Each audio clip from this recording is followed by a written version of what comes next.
안녕하십니까. 보이는 어탐의 낭만올릭입니다. 최근에 태안권의 수심 깊은 곳에서 갑오징어 낚시를 여러 번 해봤는데요. 어, 깊은 수심에서 갑오징어 낚시를 해보니까 중요한 부분이 발견돼서 여러분들에게 그것을 빠르게 지금 거의 뭐 수온이 쭉쭉쭉 내려가고 있어서 갑오징어가 거의 끝물인데요. 제가 긴급으로 여러분들에게 마지막 올해 그 가비 끝물인데 가비를 한 마리라도 더 잡아볼 수 있는 정보를 한 마리라도 더 잡아볼 수 있는 꿀팁 몇 가지를 긴급으로 여러분들에게 알려드리겠습니다. 제가 여기 보시면 가지바늘 채비하고 이렇게 단차를 준 가지줄을 이렇게 단 가지바늘 채비하고 그 다음에 직결 1단, 2단 채비를 제가 올려드렸었죠. 어떻게 만드는지. 어, 가지바늘 1단이 있는 게 있고 2단이 있는 게 있는데 제가 주로 사용한 채비는 1단은 사용하지 않고요.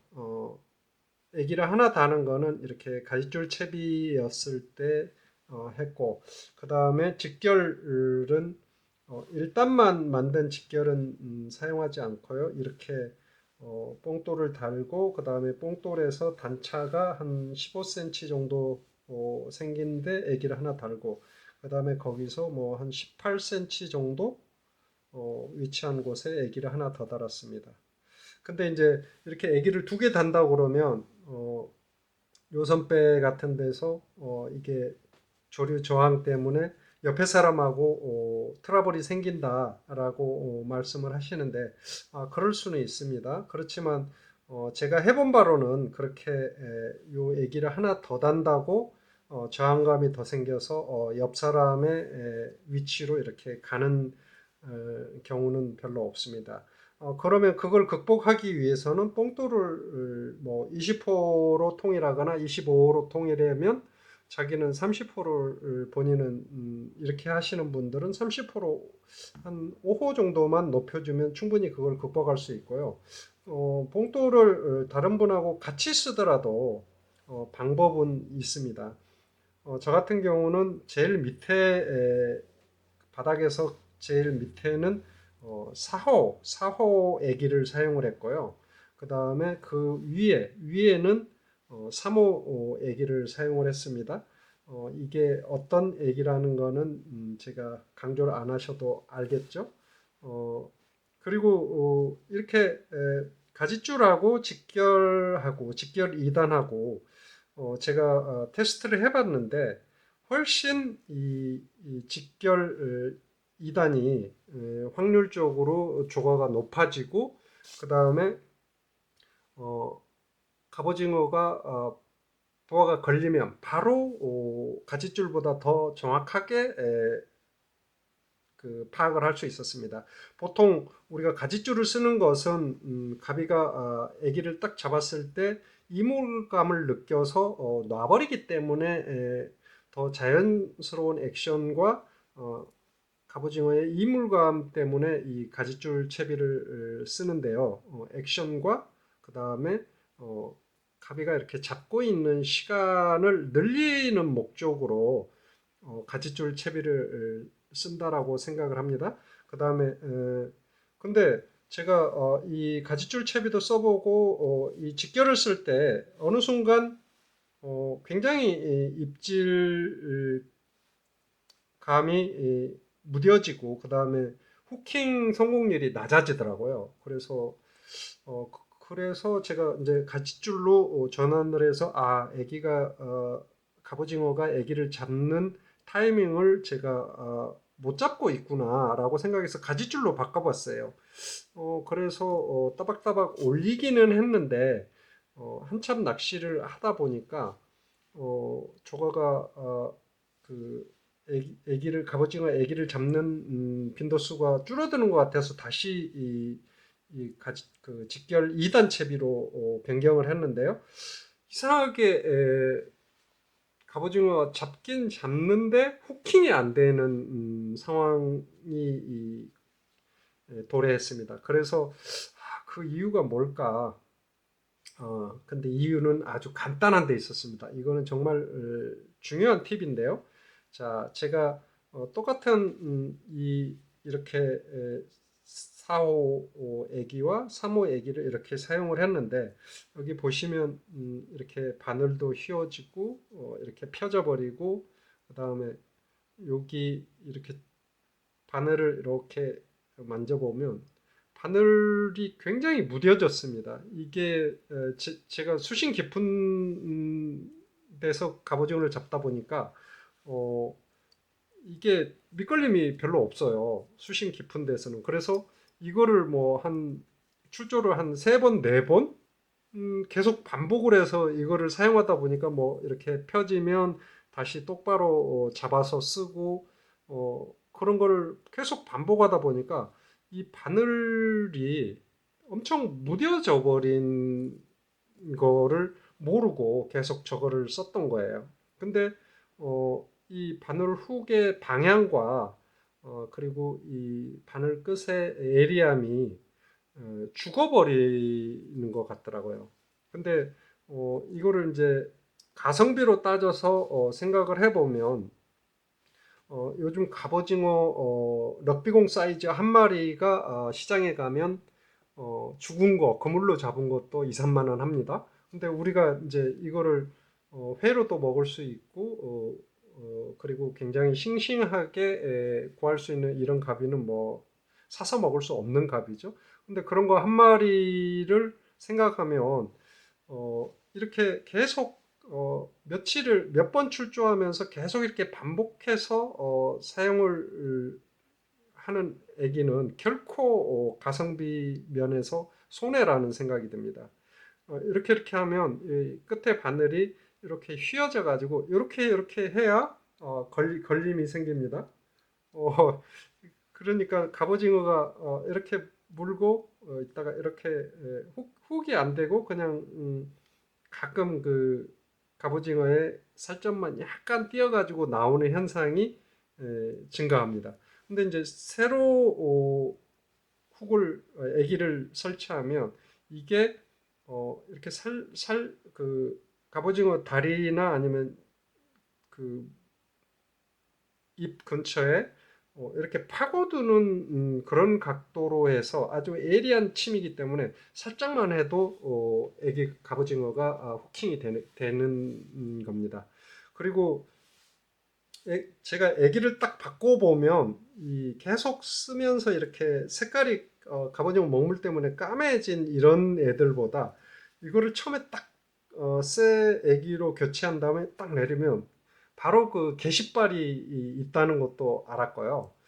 그 다음에 그 우리가 갑오징어 낚시를 공부하면서 많은 정보를 주시는 유튜버 분들께서 이거 갑오징어가 이렇게 아기를 잡고 있는 시간이 뭐 5초, 6초, 뭐 아니면은 이카펀치로 해서 이렇게 촉수로 이렇게 당겨서 가져가는 그런 얼마나 이 아기를 오래 갑오징어 잡고 있는가 뭐 이런 거에 집중을 저도 사실은 그 내용에 집중을 하고 있었는데요. 제가 낚시를 최근에 심해는 아니고 깊은 수심에 갑오징어 낚시를 여러 번 해보다 보니까 느낌이 약간 이런 느낌입니다. 몸통을 잡고 있어서 우리가 부하를 느끼는 것보다 어, 갑오징어 수심 깊어서 요즘은 갑오징어가 럭비공 사이즈는 발을 이런 식으로 이렇게 끌어안는 경우가 거의일 거예요. 이렇게 이 몸통의 위에 3분의 1 지점을 이렇게 진다라고 생각을 하지만 제가 보기에는 거의 우리가 부하를 느끼는 순간은 이 바늘에 이렇게 살짝 걸렸을 때 부하를 느낀다. 그 다음에 조류나 아니면 우리가 후킹 이렇게 액션을 주는 그런 동작에서 살짝 박힙니다. 그러면 굉장히 강력하게 드드득 하는 부하가 느껴집니다. 어, 그래서 그걸 느끼면 이렇게 로드를 확 채는데요. 굉장히 주의해야 됩니다. 이 부하가 작고 아니면 드랙이 약간 풀려 있거나 갑오징어 사이즈가 뭐 이 손바닥보다 작은 사이즈들은 로드를 확 그 훅을 후킹을 하면 박히고 약간 드랙도 풀리고 갑오징어가 약간 딸려오면서 후킹하는 그 액션이 약간 무뎌지는데 어, 수심 깊은 곳에 럭비공 사이즈 갑오징어는 이렇게 후킹하다가 그냥 감각적으로 이렇게 무의식적으로 후킹하다가 로드를 놓치는 경우가 굉장히 많습니다. 그래서 로드를 저도 바닥에 떨어뜨려 보기도 하고요. 몇 번 그거를 경험해 보고 이래서 손목에 이렇게 묶는 그런 것도 필요하구나라는 생각을 했는데 저 같은 경우는 그렇게 뭐를 이렇게 칭칭 감고 낚시를 하는 거를 별로 좋아하지 않아서 그 이후부터는 굉장히 로드도 후킹을 할 때는 마음의 준비를 하고 이렇게 릴링하는 핸들도 잡고 로드도 잡고 이렇게 강력하게 후킹을 하는 그런 조심스러움이 생기더라고요. 그 내용 그러니까 로드를 놓칠 수도 있고요. 워낙 이렇게 후킹이 됐을 때 워낙 부하가 크기 때문에 로드가 놓칠 정도로 부하가 큽니다. 그리고 우리가 갑오징어의 부하를 느끼는 거는 이 몸통을 잡고 있을 때가 아니고 여기에 살짝 걸려 있을 때 부하가 느껴진다라는 생각을 꼭 하시고요. 그 다음에 애기를 하루 정도 사용하거나 오전 중에 이렇게 계속 한 번도 채비를 떨어뜨리지 않고 애기를 사용하셨으면 애기를 중간에 한번 교체를 해서 훅이 항상 새로운 상태를 유지하는 게 굉장히 중요하다. 이렇게 밑에 쪽에서 이렇게 위로 이렇게 쓰다듬어 보면 어, 약간 까칠까칠하게 걸리는 게 있으면 바늘이 이렇게 바깥쪽으로 꼬부라진 상태라고 생각을 하시면 됩니다. 자, 그래서 얘가 바늘이 에리한 상태를 유지하고 있으면 어, 갑오징어가 이렇게 애기를 잡았을 때 자석처럼 애기의 갑오징어 그 럭비공 사이즈 가비가 붙는다는 느낌이 드실 겁니다. 이게 굉장히 중요하고요. 그 다음에 제가 해보니까 지금 이 애기 같은 경우는 2.5호, 그 다음에 여기도 쪼꼬미 애기인데요.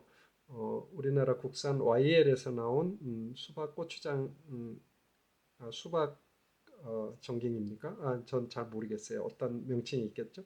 근데 이 4호나 3호 훅에 비해서 훅이 너무 왜소합니다. 그 다음에 2.5호 훅도 이렇게 비교를 해보면 가비가 이 근처에 이렇게 다리를 올려서 이렇게 쭉 빠질 때 이 바늘에 걸리는 폭이나 각도가 굉장히 좋아서 자석처럼 붙을 수 있는데 얘는 후킹 미스가 날 확률이 굉장히 많습니다.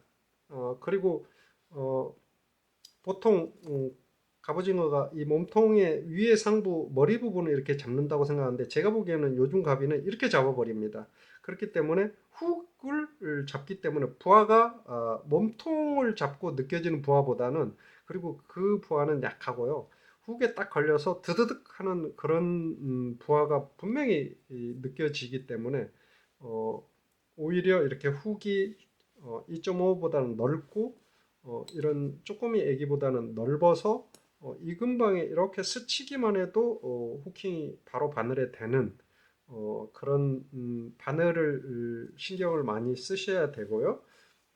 그리고 이 바늘이 무뎌진 느낌이 들면 바로 새로운 애기로 교체하셔야 후킹 성공률이 증가하고요. 그 다음에 조과를 높일 수 있는 결정적인 단서가 될 겁니다. 그리고 부하가 럭비공 갑오징어는 부하가 크기 때문에 어, 로드를 수장시킬 수 있는 그런 일이 발생할 수 있다는 것도 염두에 두고 후킹을 하시고요. 자, 급하게 제가 기묘하게 저는 마지막으로 이 2단 채비의 밑에는 4호, 그 다음에 위에는 3호, 그리고 뽕돌 단차는 15cm, 그 다음에 한 18cm, 그리고 여기에 인터락 가장 작은 12호 도래를 이렇게 직결로 묶고 18, 그 다음 단차도 뭐 비슷합니다. 한 15, 15 이렇게 해서 가장 많은 조과를 얻었던 그리고 직결이 훨씬 가지줄보다 부하가 빨리 느껴지는 갑오징어 타면 바로 느낄 수 있는 게 직결. 그 다음에 애기는 약간 잡으면 체류 시간은 더 늘릴 수 있다라는 이물감이 덜 느껴서 있는데 수심이 깊기 때문에 이 갑오징어가 탔다는 거를 느끼기에 좀 느린 것 같더라고요. 그래서 오히려 훨씬 이 가지줄도 더 여러 번 갑오징어 잡고 얘도 비슷하게 잡았을 것 같은데 어, 훨씬 직결이 그 부하를 빨리 느낄 수 있고요. 저 같은 경우는 수박 틴셀하고 화이트 고추장 두 가지. 근데 부하가 4호를 두 개 걸면 부하가 심해질 것 같아서 밑에는 4호, 그 다음에 위에는 3호 이렇게 해가지고 어, 어떨 때 보면은 뭐 이게 더 많이 물고 올라온다 이렇게 말하기 힘듭니다. 이거를 물고 올라올 때도 많고 얘를 물고 나올 때도 많고 이렇게 번갈아 가면서 물고 올라오기 때문에 저 같은 경우는 확률을 훨씬 이 채비가 높여준다라는 확신을 테스트로 결과로 얻을 수 있었습니다. 여러분들도 마지막 그 갑오징어 럭비공 사이즈 마지막 한두 번 정도는 더 출조할 수 있는 상황이 될 것 같습니다. 최근에 제가 출조를 해본 결과 아직도 멀었습니다. 거의 뭐 추워서 출조가 힘들어지기 전까지는 가비가 아직 그 태안권, 흑도, 옹도, 가이도, 그 다음에 연안에도 아직 많이 남아 있는 것 같더라고요. 시간만 나시고 그 다음에 날씨만 허락하면 여러분들도 럭비공 사이즈의 갑오징어 손맛 보시기 바랍니다. 감사합니다.